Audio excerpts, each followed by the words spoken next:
Então, temos o Pedro em Brasília e Luciana Tadeu lá em Buenos Aires para falar sobre essa relação diplomática também entre Brasil e Argentina. Mais cedo, inclusive, Lu, a gente citava a tua apuração, que está lá no site da CNN Brasil, sobre o momento em que vive essa relação. O Ministério das Relações Exteriores da Argentina lamentou a decisão do governo brasileiro de rebaixar a relação diplomática e retirar o embaixador do país. Lu, o que a gente tem de manifestação aí do governo argentino? O que você consegue trazer de cenários e de projeções também com relação à diplomacia envolvendo o Brasil e a Argentina? Bom dia para você.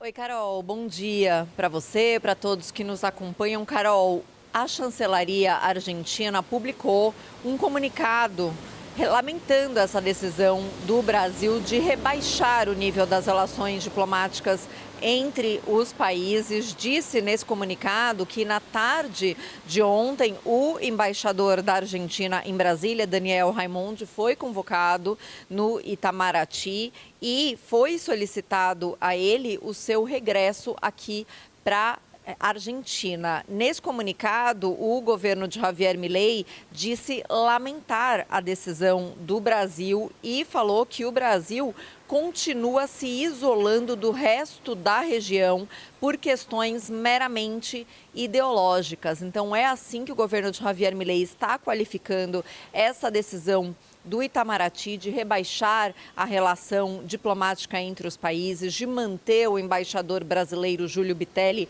em Brasília. Lembrando, que o embaixador foi chamado para consultas no dia 26 de julho, um dia depois de Javier Milei ter participado em São Paulo da Convenção Nacional do PL, naquele evento feito ofensas, chamado o presidente Lula de presidiário, o ministro do Supremo Tribunal Federal, Alexandre de Moraes, de um lixo careca, e foi quando o Brasil respondeu chamando o embaixador para consultas, inclusive convocando o embaixador argentino em Brasília para o Itamaraty para prestar esclarecimentos e levar essa queixa para o governo argentino.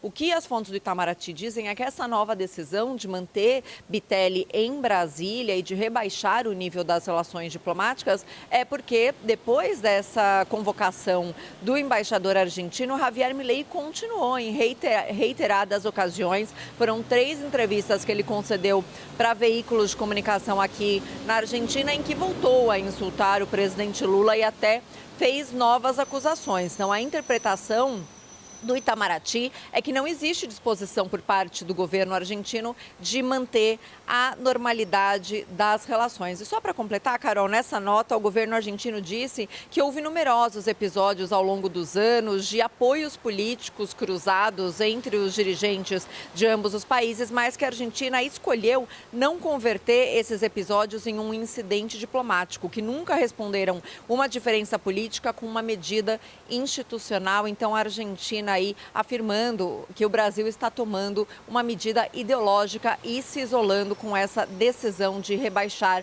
a relação diplomática entre os países. Carol. Mais desdobramentos, mais repercussão que a Luciana Tadeu vai te trazendo com uma série de apurações aqui na nossa programação.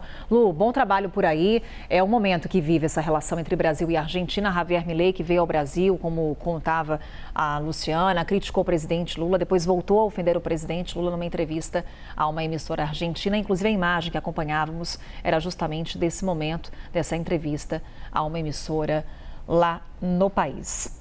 Bem, vamos seguir aqui falando sobre eleições.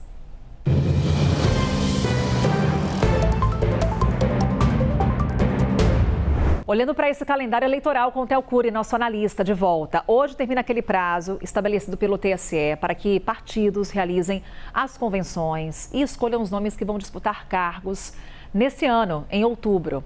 Theo Cury, bora olhar para as chapas presidenciais então, porque temos já algumas definições e uma indefinição, que deve acabar nas próximas horas. Expectativa de que, na manhã de hoje, o Flávio Bolsonaro anuncie o ou a vice, porque ele deixou também esse cenário em aberto. Theo, o que a gente consegue trazer aqui de panorama para quem está nos acompanhando? Olha, para deixar já de maneira muito clara, sem nenhum tipo de spoiler e direto ao assunto, o que a gente tem para as eleições desse ano são chapas presidenciais majoritariamente de puro sangue, ou seja, sem muita diversidade de partidos políticos. A gente separou uma arte para mostrar as principais campanhas desse ano, as principais candidaturas desse ano. A gente pegar as 5 que melhor desempenham nas pesquisas eleitorais, com exceção da do presidente da República, todas as demais que já foram definidas, a do Flávio Bolsonaro vai ser definida ainda hoje, é de uma chapa puro sangue.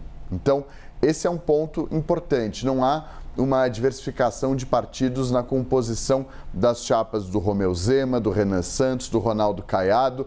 Aqui do Flávio Bolsonaro é importante que há uma expectativa de que ele escolha um nome ainda hoje. Um dos principais nomes cotados é do Rogério Marinho, que é o coordenador da campanha dele, é do Partido Liberal, então faria com que houvesse uma quarta chapa à presidência da República nesse ano, composta por integrantes do mesmo partido. O que também iria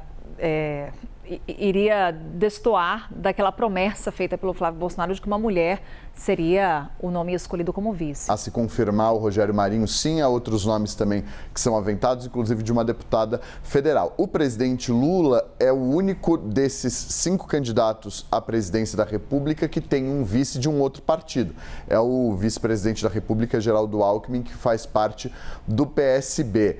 O Romeu Zema escolheu um integrante também do Partido Novo, isso foi escolhido ontem, o Eduardo Girão. O Haroldo Medina, do Missão, compõe a chapa com o Renan Santos, que também é do Missão. O Ronaldo Caiado escolheu o presidente do partido dele, o PSD, o Gilberto Kassab, para ser o seu vice, e o Flávio Bolsonaro vai anunciar o seu escolhido ou a sua escolhida ainda hoje. Isso mostra como há uma dificuldade desses políticos de conseguirem atrair outros partidos para sua coligação ou para sua chapa, naquela composição com o objetivo de vencer o presidente Luiz Inácio Lula da Silva, que conseguiu fazer isso de uma maneira exitosa em 2022. Juntou Simone Tebet, juntou Marina Silva, juntou outros políticos que ou disputavam cargos ou que, num primeiro momento, demonstravam algum tipo de resistência à candidatura dele. Deu certo, venceu as eleições e continua com essa aliança, a despeito desses partidos aqui já terem uma tendência de acompanhar o Partido dos Trabalhadores, mas mostra como há uma coligação maior com partidos diversos, trazendo esse amplo arco de aliança. O que nem Lula nem Flávio Bolsonaro conseguiram foi o apoio dos partidos de centro, que é a grande disputa, né? A gente está falando aí de grandes legendas que garantiriam, por exemplo, o maior tempo de propaganda eleitoral. Então temos aqui hoje expectativa da definição da chapa de Flávio Bolsonaro, mas já esse cenário da disputa presidencial. Obrigada, viu, Theo? Daqui a pouquinho a gente conversa mais com outros destaques. Combinado, até logo. Vamos com outra preocupação nessa eleição: segurança.